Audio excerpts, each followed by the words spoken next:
सतर्क घंटी आज 2025 मसीहा अप्रैल मास 22 तारीख भौमवास मेष 9 दिन चंद्रमान वैशाख कृष्ण पक्ष नवमी संध्या 6 घंटा 13 मिनिट पर्यंत तापर दशमी श्रवण नक्षत्र दिवा 12 घंटा 44 मिनिट पर्यंत तापर धनिष्ठा नक्षत्र मकर चंद्र रात्र 12टा 31 मिनिट पर्यंत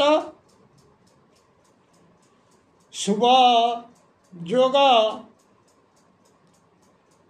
रात्र 9 घंटा 13 मिनिट पर्यंत तैतिल करण प्रातः 6 घंटा 42 मिनिट पर्यंत गरकरण संध्या 6 घंटा 13 मिनिट पर्यंत भोग हेबाकु जाउछि। आज सूर्योदय प्रातः 5 घंटा 24 मिनिट 53 सेकेंड। आज सूर्यास्त संध्या 6 घंटा 5 मिनिट 26 सेकेंड। मु वर्तमान आपण मानक द्वादश राशि शुभ एवं अशुभ समय संपर्क में जनाऊँगी। मेष राशि शुभ समय दिवा 9 घंटा 45 मिनिट रु दिवा 12 घंटा 5 मिनिट। अशुभ समय प्रातः 5 घंटा 1 मिनिट रु दिवा 6 घंटा 44 मिनिट पर्यंत। वृष राशि शुभ समय दिवा 9टा 37 मिनिट रु दिवा 12 घंटा 7 मिनिट। अशुभ समय दिवा 6टा 44 मिनिट रु दिवा 8टा 44 मिनिट। मिथुन राशि शुभ समय दिवा 9टा 43 मिनिट रु दिवा 12 घंटा 3 मिनिट। अशुभ समय दिवा 11टा रु दिवा 1:10 मिनिट। कर्कट राशि शुभ समय दिवा 9 घंटा 41 मिनिट रु दिवा 12 घंटा 1 मिनिट। अशुभ समय संध्या 5 घंटा 27 मिनिट रु रात्र 7 घंटा 39 मिनिट। सिंह राशि शुभ समय दिवा 9 घंटा 37 मिनिट रु दिवा 11टा 37 मिनिट।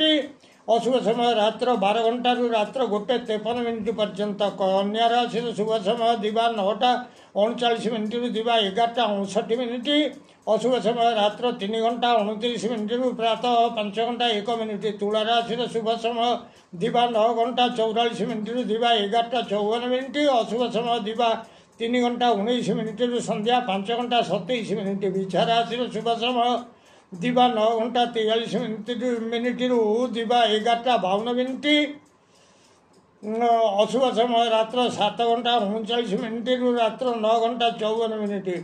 धनुराशि शुभ समय दिवा 9 घंटा 42 मिनिट रु दिवा 12 घंटा 2 मिनिट। अशुभ समय रात्र 9 घंटा 54 मिनिट रु रात्र 12 घंटा पर्यंत। मकर राशि शुभ समय दिवा 9टा 45 मिनिट रु दिवा 11टा 55 मिनिट। अशुभ समय रात्र 1:53 मिनिट रु रात्र 3 घंटा 29 मिनिट। कुंभ राशि शुभ समय दिवा 9 घंटा 37 मिनिट रु दिवा 12 घंटा 7 मिनिट। अशुभ समय रात्र 8टा 44 मिनिट रु रात्र 10 घंटा 56 मिनिट पर्यंत। मीन राशि शुभ समय दिवा 9 घंटा 39 मिनिट रु दिवा 12 घंटा 9 मिनिट। दिवा 1:10 मिनिट रु दिवा 3 घंटा 19 मिनिट पर्यंत अशुभ समय।